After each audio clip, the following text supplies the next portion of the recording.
What is up, everybody? I'm NoLucksGiven here with your afternoon snap, and today we're going to be taking a look at this week's Community Gaming Marvel Snap Tournament. We'll do a breakdown of the top decks and the metagame as a whole, but also I'm doing a giveaway right now, so make sure you are subscribed to this channel and leave a comment on any of my videos. Every comment will enter you into a giveaway to win this season's Season Pass, plus a bunch of other fun stuff courtesy of Marvel Snap. And one thing that I was just kind of thinking about is I would like to give this Season Pass away sooner rather than later. That way whoever wins it can complete the Gwenpool weekend missions and get a little bit of extra gold on top of it. So I will be giving away a Season Pass as soon as this video hits 80 likes. So let's see if we can do that. If not, I'll give it away in like 2 weeks or something. I got a bunch of other stuff I'm giving away too, so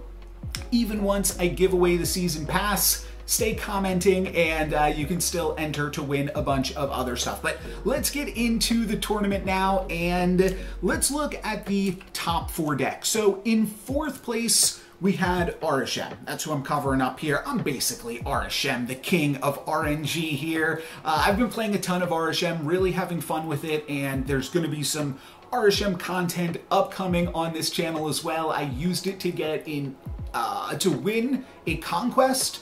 So I'll be showing off that entire run. That's like an hour-long video, so it took me a little bit to edit, and I wasn't able to put it out at the end of last season. But I also got Infinite with Arishem this season. It was the only thing that I used for my climb to Infinite, and I just hit Infinite a few minutes ago before recording here, so that'll also be some upcoming content to look forward to. So I've got a lot of experience playing Arishem. I've played nothing else since it came out, and this list has got some interesting tech cards in it. Leech is really, really good in Arishem. The ability for Leech to come out on turn 4, I think just can't be underestimated. It's really strong, and you get similar value out of Dr. Octopus as well. There's also not as many things currently out there that are stopping Dr. Octopus. You do see some kitty prides around, they're floating out there, but there's definitely less Jeffs right now than there typically were, which means Dr. Octopus is going to be able to clog up a lane. But I think the most unique part from Mumat's list here is Killmonger to destroy all 1-cost cards. Definitely a concession to the Phoenix Force lists, trying to be able to blow up those Human Torches. I think that's the main reason that we're seeing Killmonger. And then Absorbing Man, a pretty neat card that we don't typically see too much of, just like in general. I mean, it's in the Silver Surfer list, but as far as tournament play, it doesn't see that much. And it was a card that I brought up last week as a potential good addition to these Arishem lists, because we do have some really, really powerful on-reveal abilities, specifically Blob. Being able to play a turn 6 Blob and then turn 7, follow that up with Absorbing Man. And this list is really just playing Absorbing Man plus Killmonger as the main turn 6 play. I might have called that turn 7, but the turn 6 when you have the 7 energy. And then Absorbing Man plus Mockingbird is one of the other ideas here. No Nick Fury in this list. And then Eliath is another card that you battle for priority with Blob. You lock him out of a lane with Dr. Locktopus here, and that just means that your Eliath is more likely to hit. So those are all really powerful things. No Rogue for the mirror matchups, because they're just trying to play cards that are better like against the field, but there are still a lot of Arishem lists in this tournament. We're going to go to a full metagame breakdown in just a moment, but let's move on to our 3rd place list right now. And I think the title of this video is going to be like so many flavors of Loki or something like that.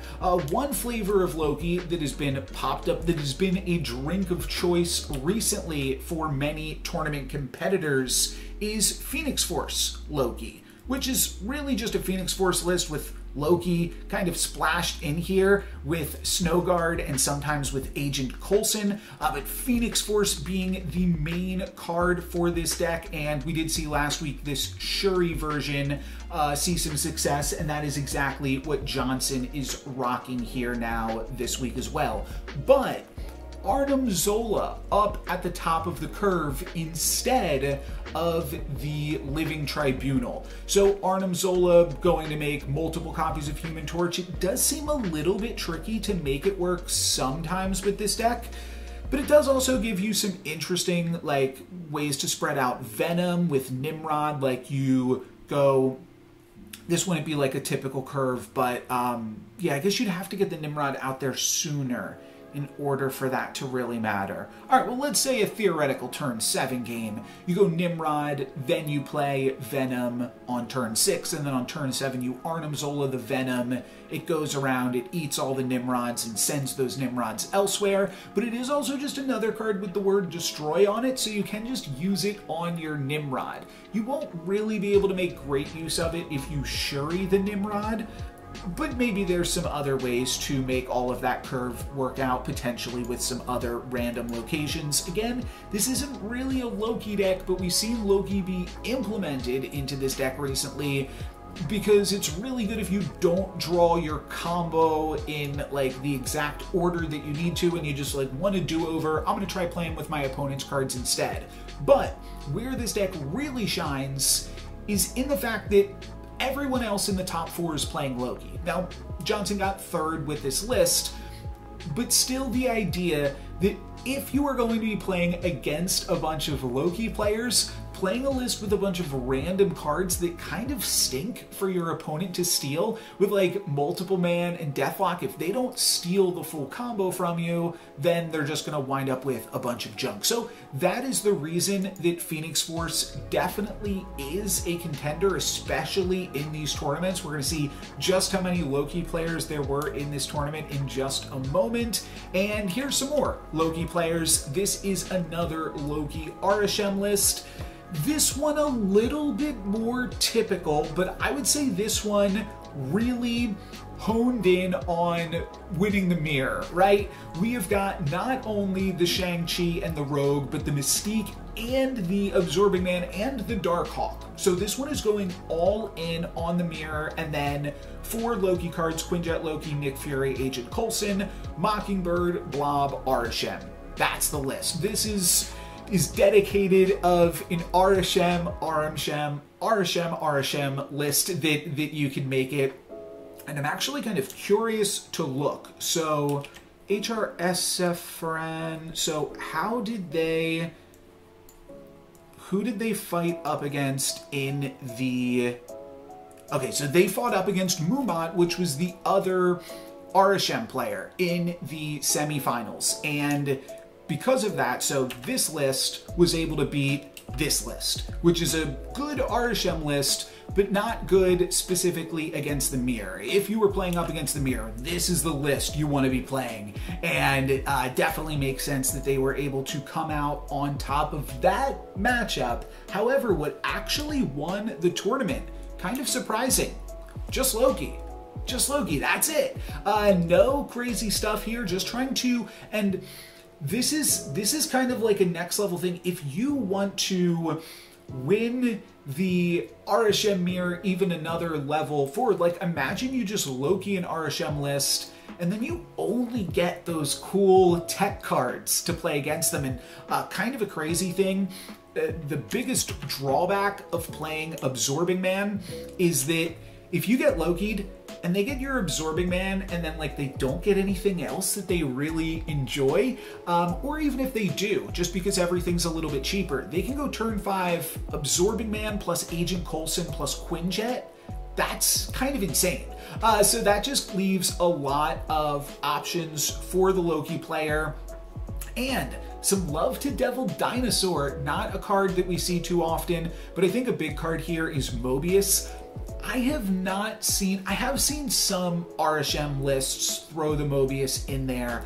I have not personally been able to really work Mobius into any of my lists. We'll see how many of the Arishem players in this tournament were able to fit in Mobius. I think it's a little bit tough, but it definitely is a card that always makes its way into Mobius, into Loki lists rather, that aren't Arishem lists. But Devil Dinosaur up at the top of the curve alongside, of course, this Darkhawk doing a lot of work. And then not that much as far as tech goes, just Cosmo and Juggernaut, and then Nocturne and whatever you can randomly generate. But Cosmo, pretty dang good against the Phoenix Force list that Kazuma was able to defeat in the semifinals. And yeah, I mentioned Jeff against the Dr. Loctopus strategies there. So ultimately, this is a pretty straightforward Loki list, I would say.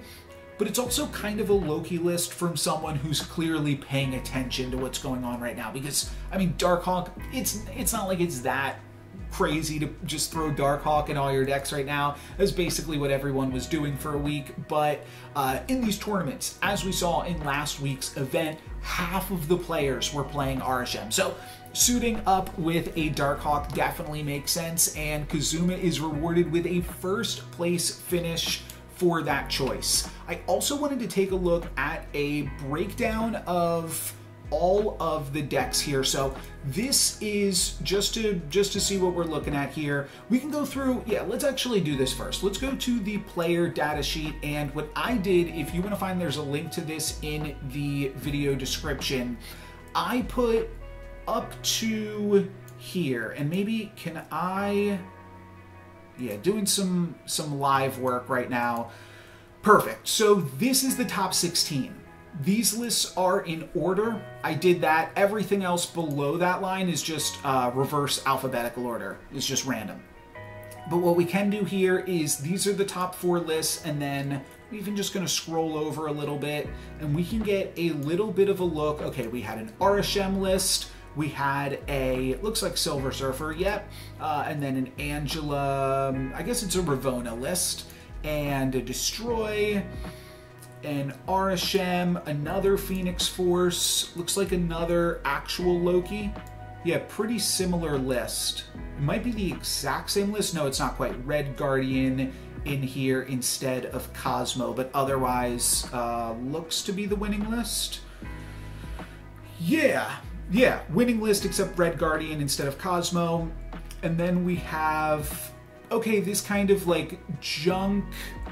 Yeah, no, it's basically just junk. I don't know what Dagger is doing. Oh, I guess you junk them, and then you go like Dagger Ghost Spider, Dagger Iron Fist Ghost Spider, and you get a big dagger.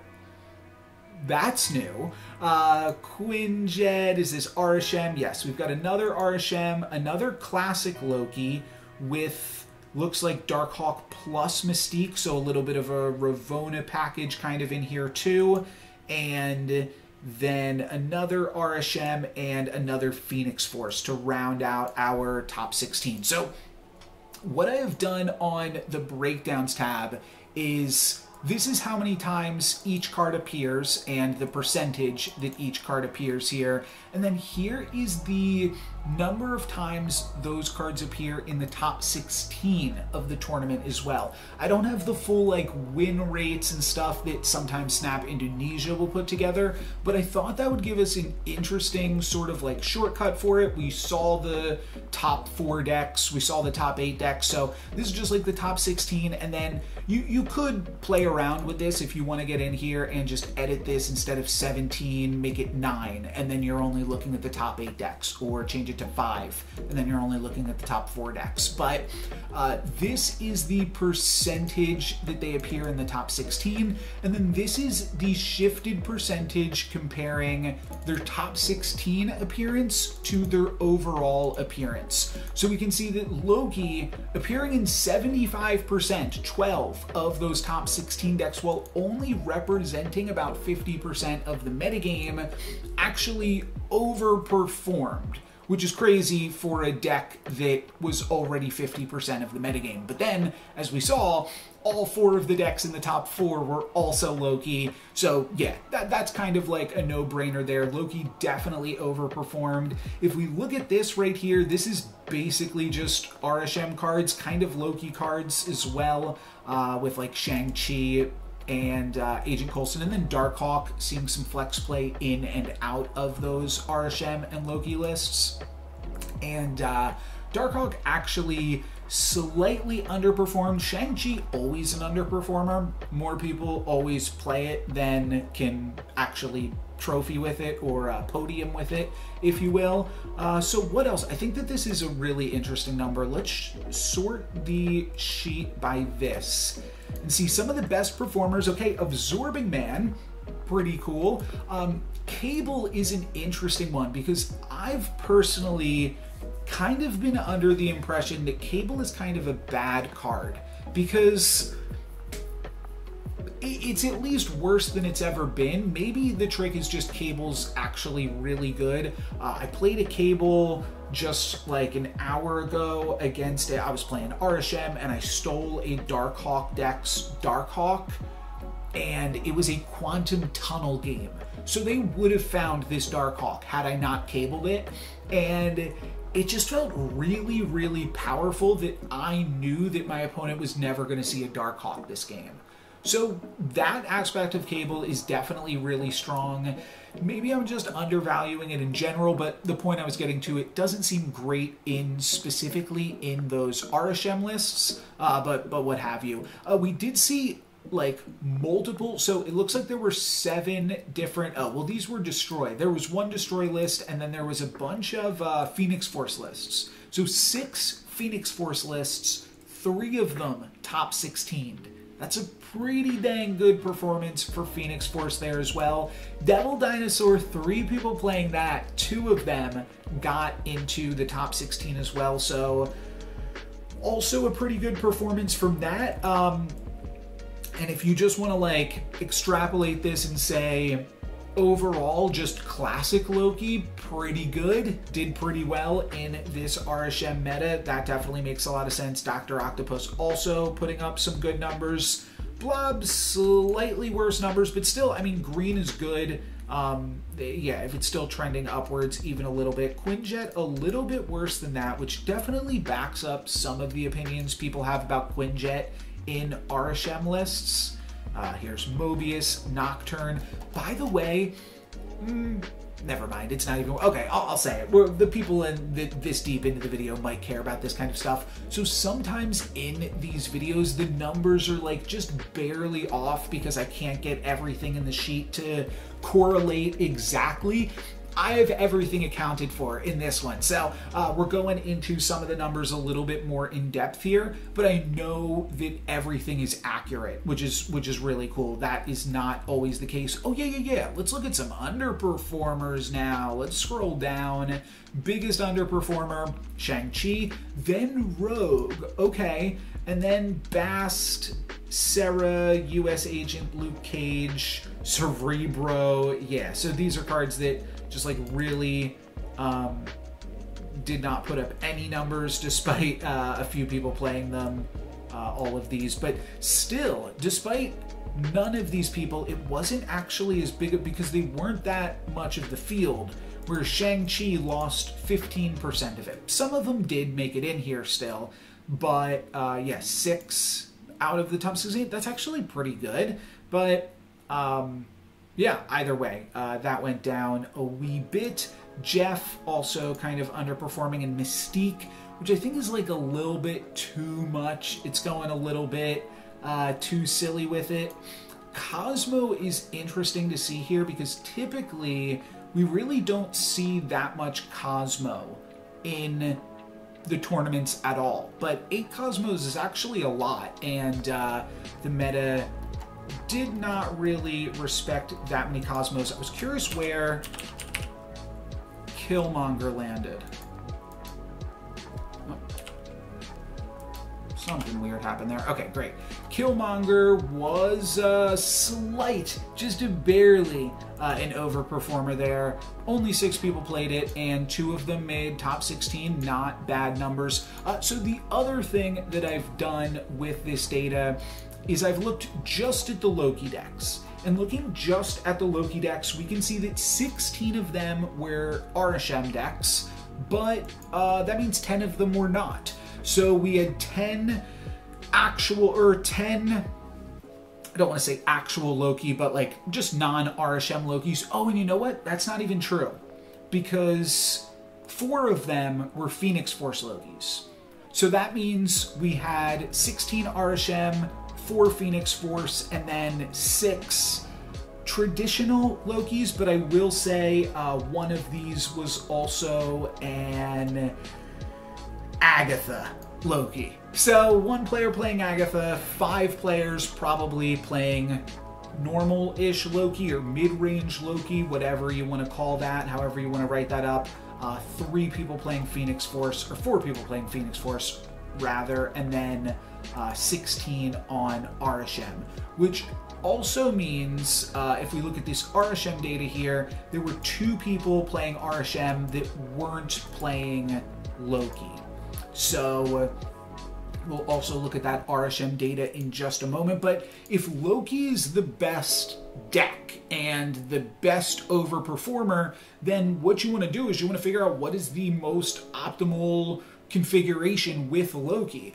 You could go through and do like similar things like I did with the breakdown data to see like how well each of these cards performed and over and underperformed and things like that. It was going to be too much work for me to throw together, and I still thought it was interesting to just separate all of this data out and just see like, okay, what cards are people trying to play?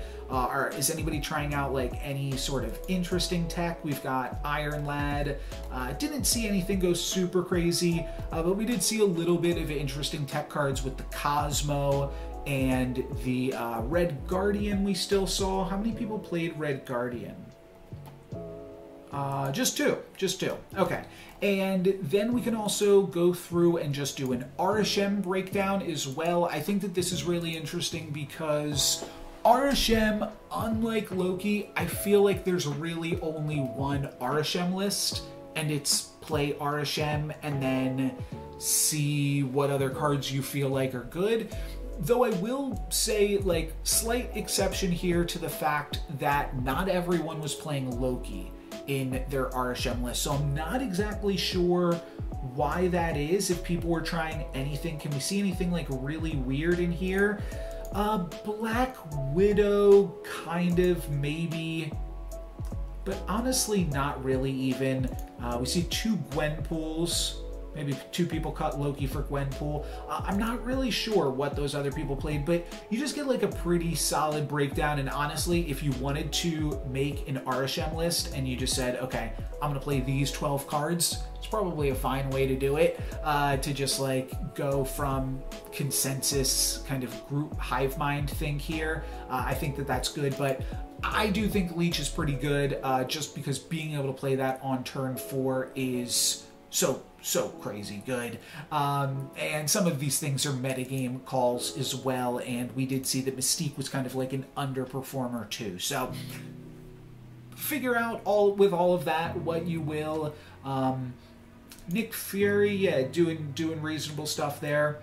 I think that's basically all I wanted to say for this video, but I will have a link to this spreadsheet down in the video description. So if you want to check it out yourself and report on any interesting data, feel free to leave a comment about something interesting you saw or your thoughts on the metagame or what have you.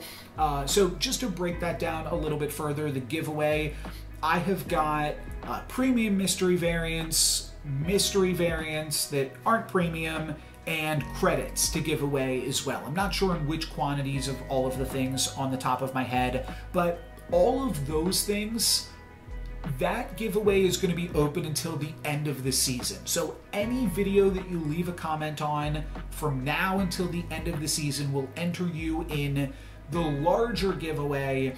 And as soon as this video hits 80 likes or in 2 weeks, whichever one comes sooner, I'm also just going to give away a season pass. And yeah, just so that way that can get out a little bit sooner, so that way I don't want to give away the season pass at the very end of the season, of course. I kind of want to give it away like right now, so that way you can play the weekend missions and get, I think it's like 500 or 800 gold right now for getting 4 or 8 wins with Gwenpool, but I want to give that away so that way whoever gets it can get a little bit more value out of it. So like the video. It also helps your chances if you like this video, if that makes sense. I think that it does, because by liking the video, you're saying, okay, let's hurry up and do the giveaway now.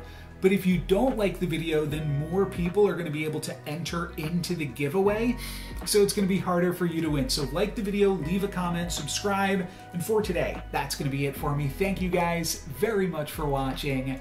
I'm NoLucksGiven. Peace.